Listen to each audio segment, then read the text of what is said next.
It's taken a lot of Republicans a long time to get comfortable with the idea of Donald Trump as their nominee. Some haven't, some never will. But even those who've gotten comfortable with the Trump idea have been very nervous about the notion that his campaign really wasn't up to speed, wasn't built up big enough and operating normally enough for a general election campaign.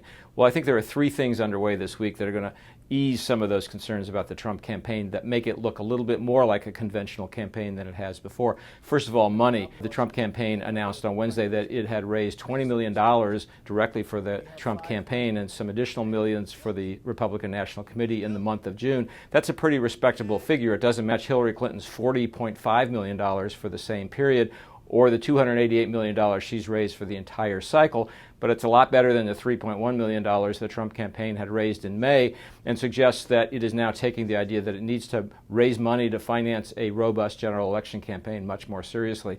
Secondly, I think on Thursday we're going to see the convention schedule, the Republican National Convention schedule for Cleveland in 2 weeks announced. I think that will look more like a conventional convention, if you will, rather than an unusual one. Will go some distance probably as well to reassure Republicans that the show that they'll see in Cleveland will be acceptable to them. And finally, I think the campaign is going to soon produce a list of state directors to show that it's got operations not just in Washington at the national headquarters or in Cleveland, but around the country, that the traditional ground operation that is needed for a general election campaign is being built. So these are steps that will make some Republicans breathe a little bit easier about the path ahead for the Republican campaign.